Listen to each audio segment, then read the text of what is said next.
Great. Good morning and welcome to week 3 of Ventureprise Presents Small Bites and Insights. This week we are looking at the National I Corps program, the regional and the national. We have great representation here from the College of Arts and Architecture. They have had 2 teams go through not only the regional but the national program as well. So excited. My name is Laura Smales. I am the Assistant Director at Ventureprise. Ventureprise is UNC Charlotte's Innovation and Entrepreneurship Center. We work with faculty, staff, and students in looking for ways to elevate their research, ideas, and taking those to the next level. Whether this is commercialization, starting a business, starting a nonprofit, starting an organization on campus, starting a program. All of them have the basic concepts and the fundamentals that we teach at Ventureprise, and that's customer discovery.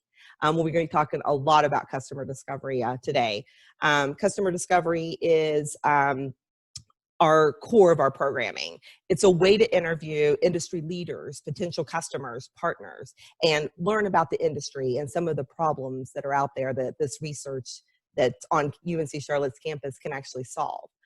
The goal of this Ventureprise Zoom series is to actually go across campus virtually each week and talk to different colleges and departments and show how we can collaborate and really work toward making an impact on campus, in the region, in the Charlotte area, nationally, internationally. So each week we interview different students and faculty just to get that perspective. So this week I'm really excited again to have the College of Arts and Architecture. I'm going to let them take the floor and introduce themselves, but all of these students and faculty have participated in the NSF I Corps regional and national program. And we'll go ahead and start it off with Chengde. Hi, I'm Chengde Wu. I'm the research fellow at the School of Architecture. My research focus is mostly on the application of computational methods on the researching building science issues.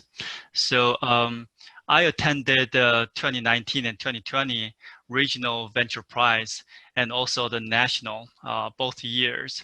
So I get to know the regional Ventureprise from Kyoung-Hee. That she's another faculty member in our school, and from there I learned the national and participated in national program, and it was a great experience.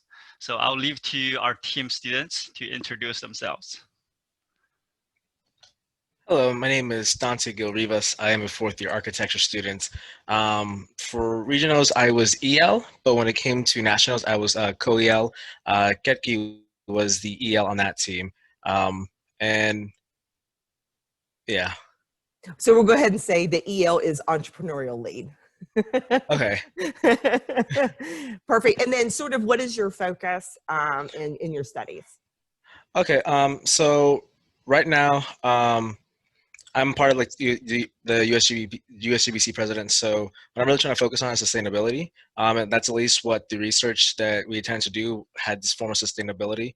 And it's more than just like a green roof, but the quote that I adopted, or the definition that I adopted, is meeting the standards of the current generation without compromising the future generations. So that's what I like to think of when it comes to sustainability. Perfect. I'm going to go across there. Oh, perfect. Yes, Ketki. Hello, my name is Ketki. So I was the EL for air depurating system facade. So I have attended I Corps regional as EL and nationals also as EL. So Dante and I really work very well together. And like Dante said, we are focusing on sustainability and energy generation, like renewable energy generation and everything that is really helping environment and not harming that. Isabella? My name is Isabella Silva. I'm also a 4th-year undergrad at the School of Architecture at UNC Charlotte. I also work with Dante with USGBC, which is just like a Green Globes group that kind of helps the school try to interact with students to see if they can get a grasp of what it's like to work outside of just the classroom. And it was kind of the same thing with I Corps. So I worked on a photovoltaic integrated facade with Hamada. For the regional, I was also entrepreneur lead, but for the nationals, I was co-entrepreneur lead. And it was honestly a great experience. It's really nice to, especially if you're an undergrad, be able to explore what's outside of just the classroom, be able to learn hands-on and interact with a lot of different kinds of people. We got to interview people from all over, kind of like our diagram of who works in our, I guess, profession. We met a lot of really great people. I actually got to get an internship with one of the people that we connected with.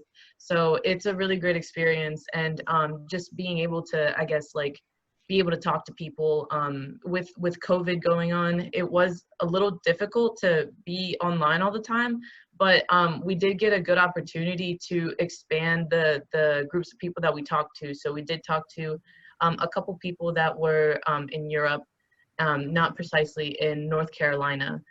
So I definitely recommend anyone that's doing this either in person or online to definitely try it out. It's a really good experience. And Hamada, if you want to go ahead and follow up, perfect. Hi, my name is Hamida. I'm a dual degree student, master's in architecture and a PhD in INES program, infrastructure and environmental systems. I participated in regional and national levels of I Corps, and I was entrepreneurial lead in national level. It was a great experience, as Isabella said, and as far as research, my research is focusing on human perception and office workers' performance. And yeah, so excited to talk about to you more.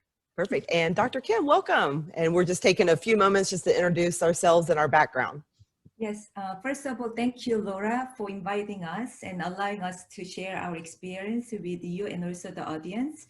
I'm Kyoung-Hee Kim, Associate Professor of Architecture and Director of the Integrated Design Research Lab.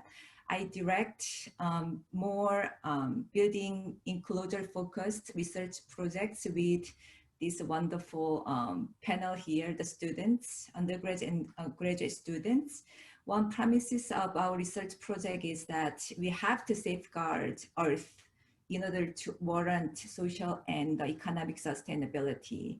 And I look forward to sharing more experience. Perfect. Well, that's great. So we got to know these are two huge teams. I really like the way it represents every facet that we have on campus. So you have faculty, you have undergrad, and you have graduate. So I think that really embraces sort of the breadth of how we can utilize different perspectives. So I'm going to throw this first initial question out to Dr. Kim and Dr. Wu, and sort of what inspired you to even look at Ventureprise launch the NSF I Corps regional program? What was that first initial step that you said, okay, let's participate? Maybe I go first, Chengde. Yeah, sure. I think first of all, the academic research, as you may know, we focus on the basic research and try to uncover knowledge in the discipline. So that research not necessarily reflect practical issues for the commercialization. And as we advance this basic research, our interest in the commercialization of our research topics has been also increased because it could create a greater impact outside of the research lab. And in addition to that, organizational funding to bridge the academic research and commercialization is very limited in the architecture field. And in that regard, our Ventureprise program and also the NSF I Corps program have been very timely and instrumental in supporting our research activities. And then Dr. Wu, just to follow up on that, I guess sort of, so when you entered it, you had one view, and then I know that a couple of things changed and solidified. So could you maybe just talk a little bit just about how through the regional program, you sort of saw where there was potential to go to the nationals, but how that sort of, how doing that customer discovery within our program sort of assisted in that? In fact, when I first started, Kyoung-Hee suggested us to attend this program, the regional program in 2019. And that's how I learned about the program. And at the beginning, I didn't know what I'm getting myself into. And I was like, yeah, that sounds interesting. And when I started to see the value of the whole program. And I started to see the initiation from the Congress, why they are doing the I Corps program. It's not just about the fundamental research, but when you connect the research to greater market value, and there's like an engine driving your research a lot faster and give you a lot more solid rationale for your research. So that changed a lot. So it made me think about how to look for the future research topics. Probably I'm not demeaning the value of pure research, but if there are like both ways, if you can tie to market, it can advance a lot faster. That's how I look at this now. Yeah, and that's a great point, and that's what I always say it's a compliment, and it sort of helps you grow. And so I'm going to throw this to Dante and Isabella, because we have a lot of, originally, we have a lot of students that say, oh, I don't have time for this. This is too much. So sort of want to see how you balanced doing something like Ventureprise, the I Corps program, and sort of, how much time did it take? How do you sort of balance that value versus also the value of doing your assignments, your schoolwork, your course load, and all of that? Yeah, when we got an email from Kyoung-Hee talking about this, it sounded like a good opportunity. What I was thinking it was going to be on a Friday, at least for the regional program. And typically before 2 p.m. on Friday, that's precious studio time to work on projects and stuff. But it did sound like a good opportunity. So when we were actually in the class, from there, I didn't understand from first day, but then I really got to see the value of the class and what it was actually teaching. That this is more than just reading a paper and then seeing what you can learn from out of it. It's actually talking and engaging with real people. And because we were a team of 3, I think it made it a bit easier. Some people were a team of 1 or a team of 2. So if it ever came to one person not able to participate that week or so, it's okay, because there was 2 other people that could pick up I don't want to say slack, but the slack, and then continue doing the work. Isabella? Yeah, I agree. I agree with Dante. Going into the program, I wasn't really 100% sure how it was going to be, but I felt like, because we're always in the architecture building, so it was kind of nice, taking a bus to go to the other side of campus. But yeah, it was it wasn't as difficult since we knew each other pretty well and we had all the same classes, so we were able to kind of schedule ourselves every single week. Before COVID, when we were talking to people in person, it was almost like a road trip. We would go see firms, or we would go talk to professionals somewhere else. And we would also get to interact with some of our professors and like ask them, if they could help us, connect with people, or if they had any insight on certain things. And I felt like it definitely opened a lot of doors and conversations with all different kinds of departments, not just in the architecture and engineering side, but also in like business. And getting to talk to you was pretty nice. So I think we managed our time pretty well. But it's definitely not the same thing as nationals. Nationals, that was a little bit more time consuming. So yes, absolutely. So, and we sort of do the foundation. So now I'm going to throw it to Ketki and Hamada. How did you balance? But then also, I saw a big transition from how you both approached your work and how you were presenting. So if you could just talk a little bit about some of the steps that you learned in the regional that you maybe took to the national, but how that helped also with, your research and how what other skills you developed through this program, because you're both are in the graduate school. So what difference did that make? So it's definitely hard, and it required a lot of effort, but the outcome is so valuable, and it definitely worth to go through the regional or national level, because especially in the national level, I personally learned a lot of valuable knowledge from the people that we did interview, that if by sitting just in the lab and doing research, I would have not have an opportunity to learn that those kind of things. And also connecting with the professionals that have valuable experience in the construction industry for many years is a really awesome opportunity. And yeah, it's definitely depends on the teammates and how the whole group works together. That can help a lot to facilitate the whole process. Yeah.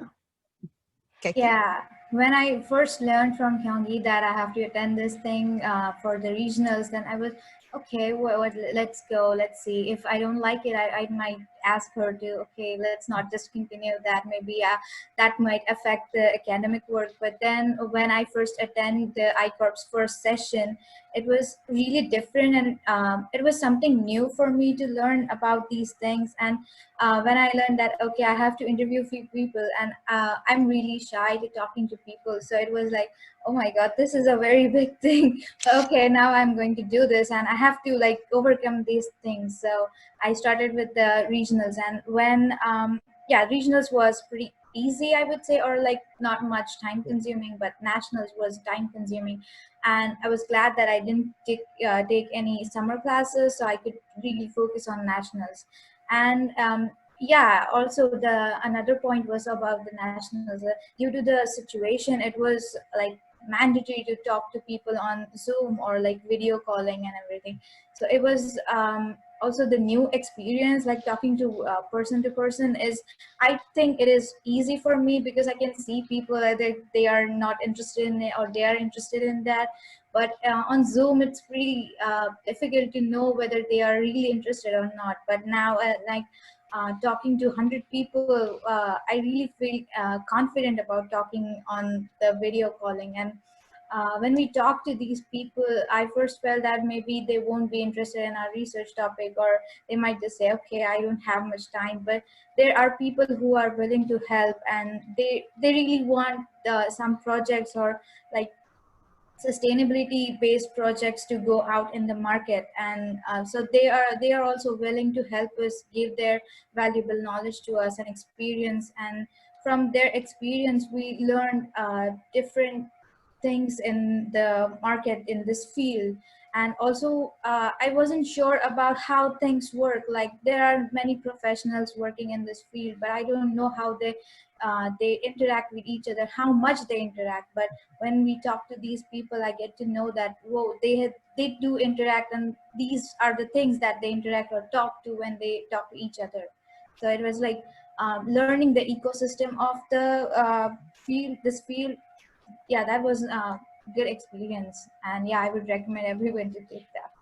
So just to give the audience and those watching a little bit of an overview. So we do the regional program at Ventureprise, and it's 6 weeks, and we have the goal of 30 interviews per team. And again, as everybody's been talking about, you interview potential customers, you interview industry leaders, potential competitors. So it's really understanding the market, the industry, and what's out there. Our goal is to get you to the national. Through our program, you can receive up to $5,000 in funding, and that's to do the customer discovery. That's to attend conferences, to reach out to different types of people. But it's a way, we give you funding to be able to do these different things. And then it also gives you a little bit of funding to complete your MVP. To go to the nationals, you actually get $50,000 through the National Science Foundation. And that is for the same thing, it's for that customer discovery and to complete an MVP. And so I'm going to throw it to Dr. Kim and Dr. Wu, and just talking about how the funding, but how these interviews sort of elevated, because I know you have potential partners right now and you're looking at different conversations and that commercialization process. So sort of where you grew and what were some of those milestones that you've met through the program?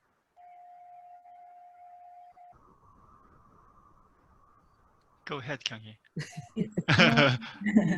I think first of all, by talking to like more than 100 leading professionals, they are like decision makers, clients, building owners, design professionals, architects, engineers, contractors, vendors, also policymakers, and so on.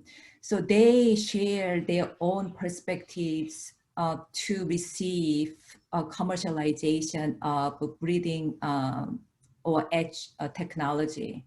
So the comments from their perspectives, like practical issues, right? Like for example, return on investment, which we haven't thought about in the lab, or the longevity, maintenance, constructability. And also in addition to that, the most important is the value propositions, right? What values the clients, early adopters would get out from our technology. All those perspectives kind of, how to say, that reshaped our research inquiries and also research activities in order to address those issues. And that certainly enriched our narratives when we were submitting to the national round of NSF funding, which was STTR we received last year. Yes, absolutely. Yeah, the 100% interview, the program is definitely not like just a simple number, and it really gave us a lot of insights, both technically, also on the side of the market too.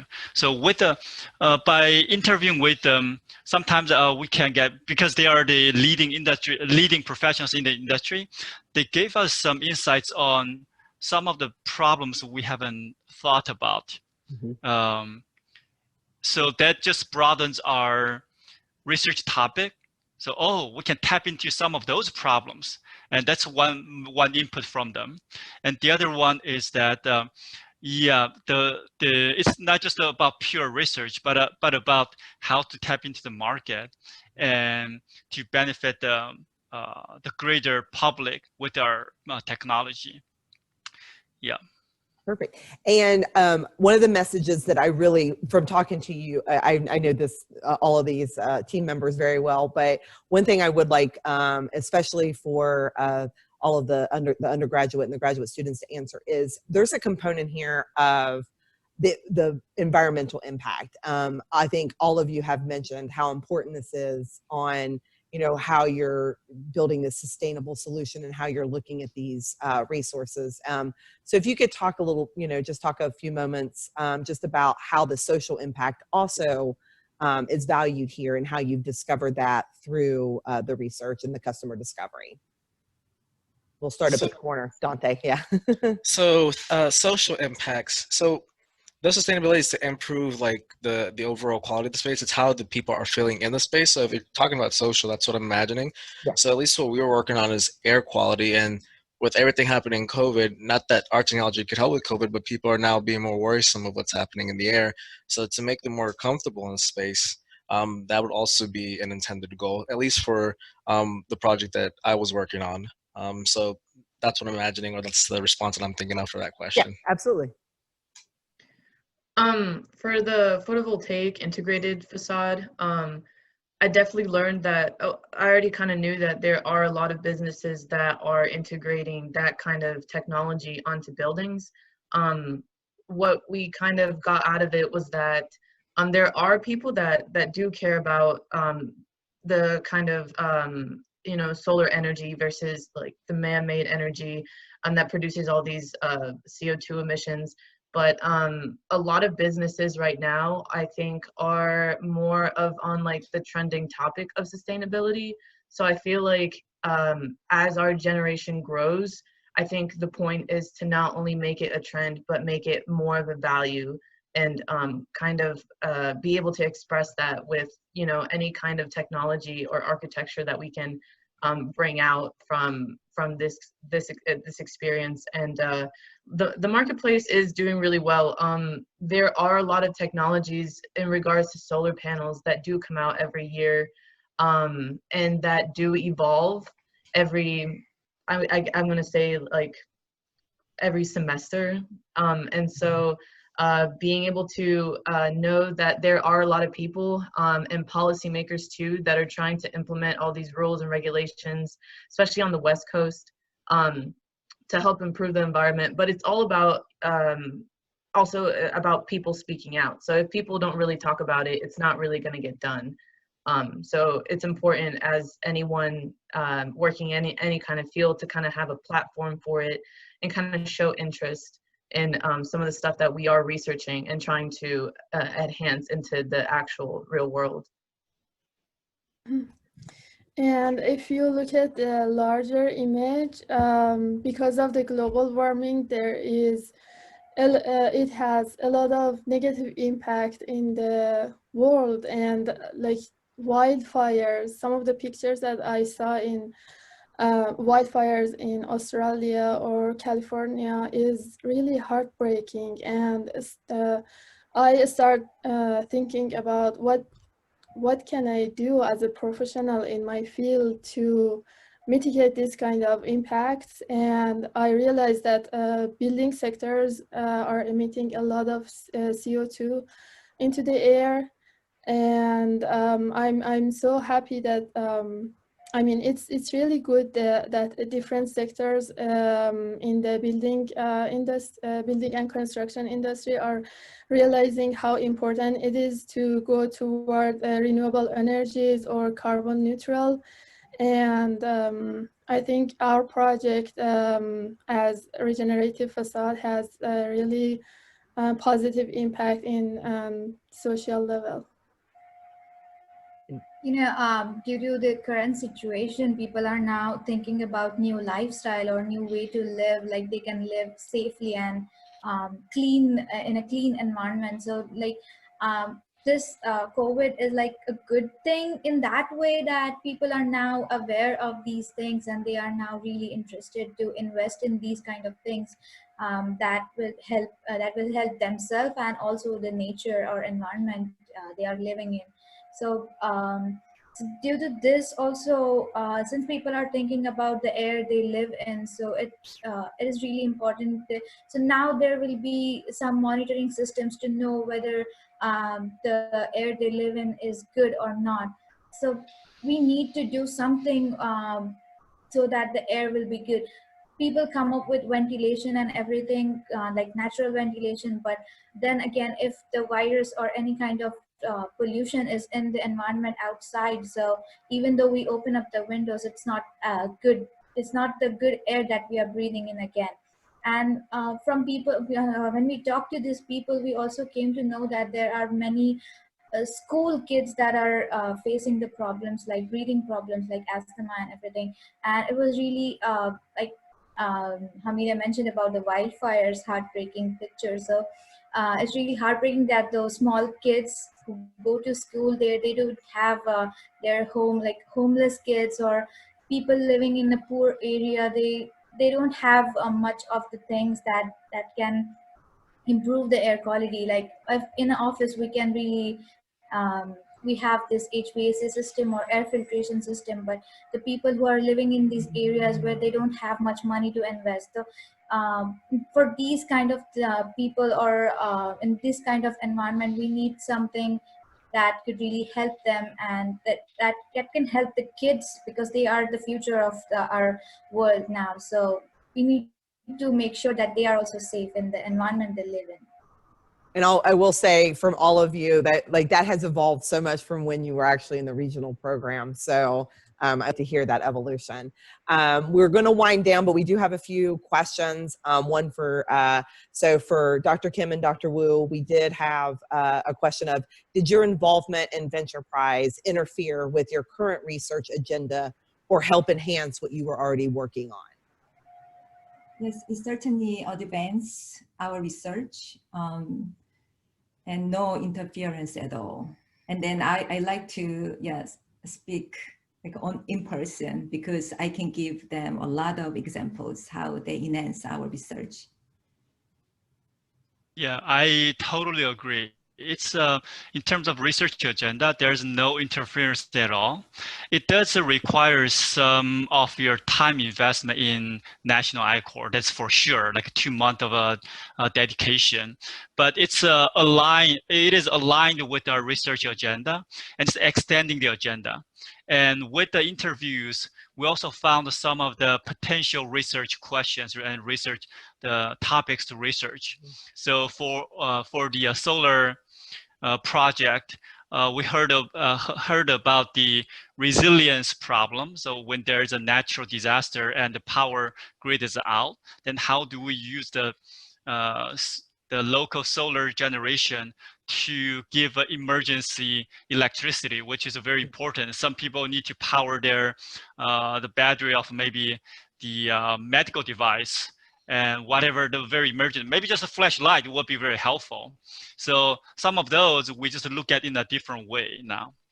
And then another follow-up to that is why, talking to other professors across campus, why would you encourage your students to participate? And especially in the regional, it's a lot lies on the entrepreneurial lead the students. So why would you encourage a student to participate in the program?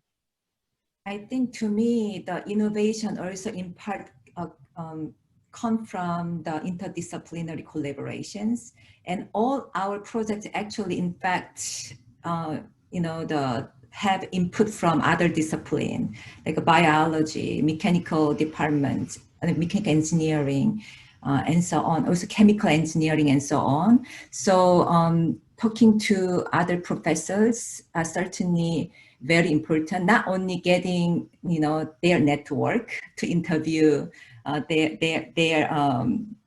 network, but also inform our research inquiry. Yeah, so for the students, usually in a major, we focused on quite specific topic for students. For architecture students, mostly they focus on architecture design. And I think by attending, participating these programs, it can broaden the students' perspective on give them a holistic picture of the ecosystem. It's not just we are just not a separate part of architect design, but you have developers, you have general contractors, and you have a lot of different engineers. You have a lot of people collaborating together to make this complex ecosystem. So give them a holistic picture of our ecosystem. And also, I think it potentially can give them a diverse career path. So when I was undergrad, that's more than 20 years ago, I really wanted to be an architect. But looking back, I didn't know what I like to do. So I had the 7 years of practice, professional practice. I did research, I did teaching, and I found out what I intended to be in undergrad is not something I like the most. I really enjoy more of research and teaching rather than designing. So I think giving those students a little broader taste of different things, and they may choose different career. They may just start a new startup company. They feel like, oh, I'm probably a businessman rather than designer. So I think it opens up a lot of different possibility of their future career. And I think Isabella talked about that, and it's a testimony from the student. Yes. No, as I said, I've seen all of these students just really grow leaps and bounds just from just from going to regionals to nationals. We do have a question for the student, and I think this may be a case in point because I know Dr. Kim has been very active in our department, but did you present your research idea to faculty, or did you find interest in projects that the faculty was actually working on? So basically, how did you enter the program? So I'll sort of put that out to all the students, but I know that Dr. Kim already had the idea and she encouraged you to go, but think about it from both aspects. If you did have an idea, would you be comfortable going to a professor or applying on your own to this program? I think so. I do have a relationship with Kyoung-Hee in Chengde, so I'm working on my honors thesis. So if there was potential there, I would say maybe if any students are working on an honors thesis, there's a lot of thought and effort put into it. I think, yeah, if you knew about this program, first of all, because without Kyoung-Hee, I wouldn't have known about this.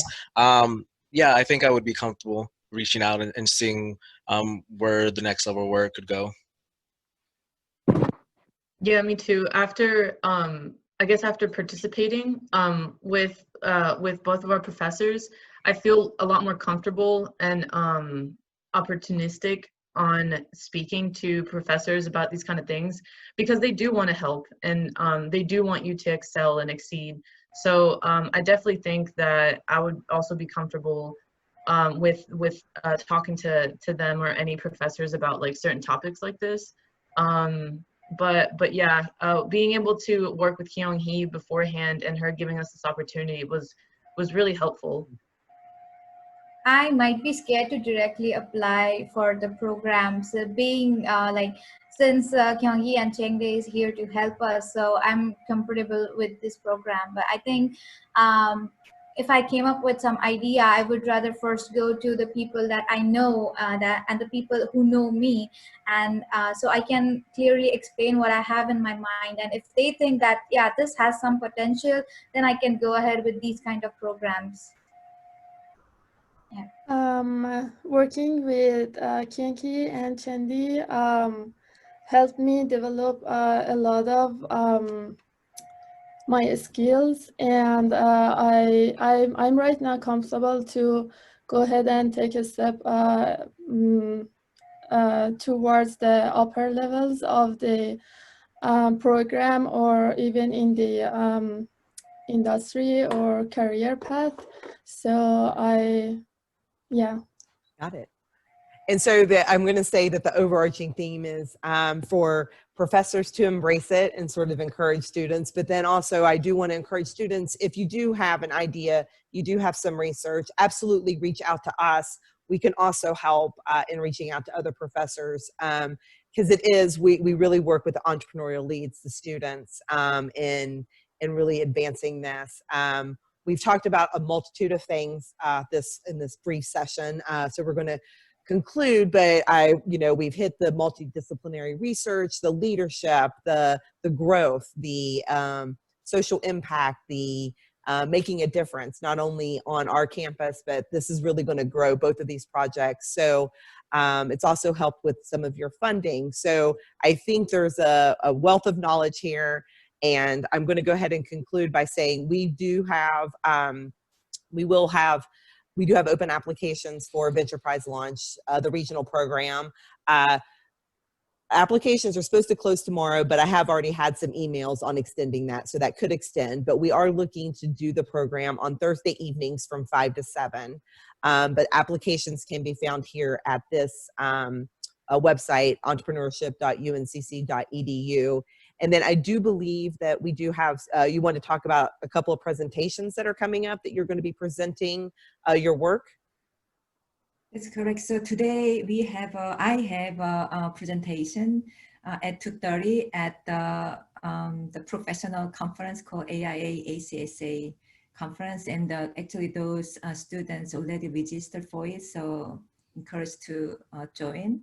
And then the Hamide also is planning to deliver her research in also academic venue as well.